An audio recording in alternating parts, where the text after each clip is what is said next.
Good morning, everybody. It is August the 6th, 2022, and we are in the what we call tunnel number 2, which is our grow bag tunnel. And as you can see down here, we are fighting some spider mites. This guy here has been struggling, but still has production up top. Just started picking this pretty heavily about a week and a half ago. That means all of the plants are producing. Grafted tomatoes right here. You can see how strong these things are. This is the stalk down here. Not all of them have the growth that's starting right here. They have. This one here is actually a transplant. You can see the stalk difference down there versus this one. About every one of these grow bags has been allowed to grow at least 3 stalks on it. So here's an example. Here's the plant at the top, not too far from the top string. And down here you can see pretty easily and clearly that there are 3 stalks off the main stem. Here's the main stem, stalk 1, 2, 3. Goes on up. So if I were single stemming this plant, you would have this stalk down here, and that would be it. Go up right here, that would be the whole plant. These are strong enough and sturdy enough that you can go ahead and put 3 or more liters on it. This one actually has 4, and look at all the fruit on it in 105-degree heat. These are the Big Dina grafted, and they are game changers. Look at all of this. So these go down here a while. Most of them, Big Dinas, are in the high tunnel, but I'll have another video of tunnel number 1, and you can compare the plants that are over here in these grow bags to the ones that are in tunnel number 1. So these are just really game changers. We've been fighting spider mites pretty hard.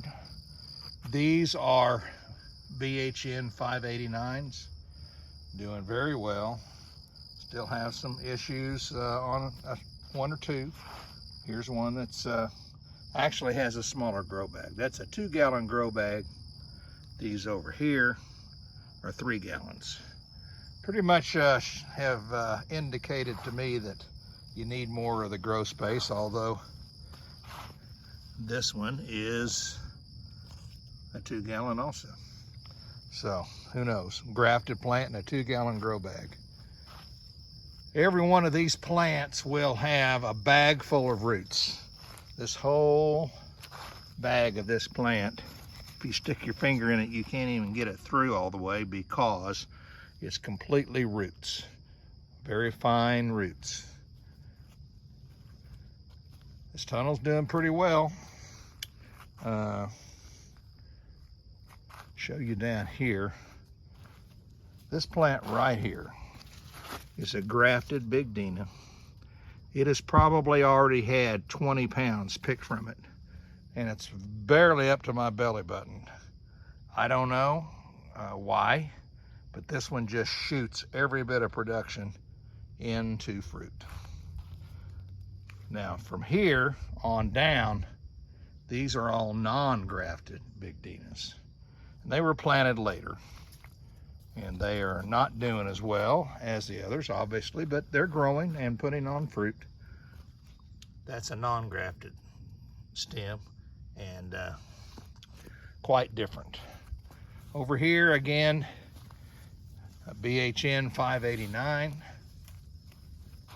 Down here we get into cherry land.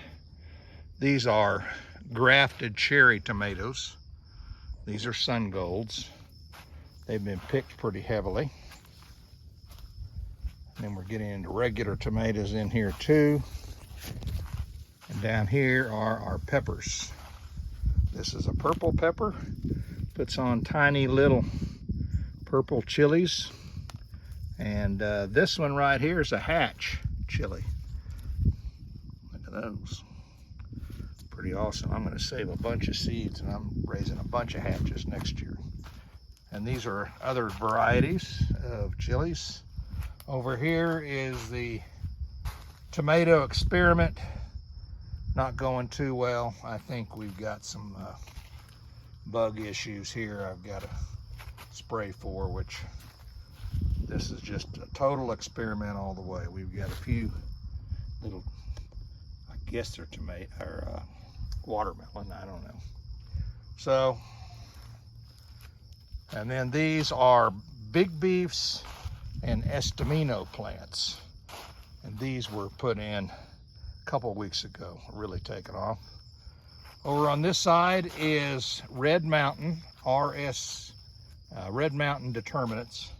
3 different rootstocks. These are the non-grafted plants here. You can see they're putting on, really just started fruiting, and they've got some big fruit on them. Now we get into the grafted, so let's take a look. Non, right over here, and right next to it, grafted. Big difference. Got some big tomatoes in 105 degrees. That's close to a pound.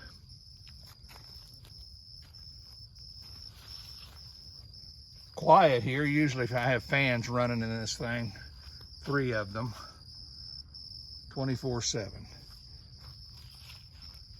Now, some of these are grafted, and this is a different rootstock right here. This is on a RST rootstock. This is on a Maxifort rootstock. So we're planting this for the trial to figure out which one's doing the best. Over here are more non-grafted Big Dinas. They're just now coming on. They were planted way later, and these just do not have the vigor as the other ones. There's no doubt grafted is better. Over here we're getting into spider mite issues. The way you can tell that you have these is that the plant will start yellowing, and it's hard to tell. Sometimes you can shake these plants under and put a piece of paper under it, and they will show up. If they move, you know you've got mites. So we're battling. This leaf like this that's kind of mottled, usually a pretty good indication.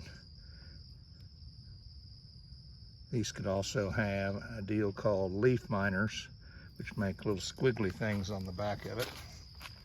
There's always something going on, both good and bad, when you're raising tomatoes in 105 degrees in Oklahoma. But for the most part, this tunnel is a success, and surely it will continue to produce, especially when it cools off. There should be tomatoes flying out of here in September and October. And so far, pretty pleased with it. Now we're gonna go take a look at tunnel number 1. Y'all have a good weekend.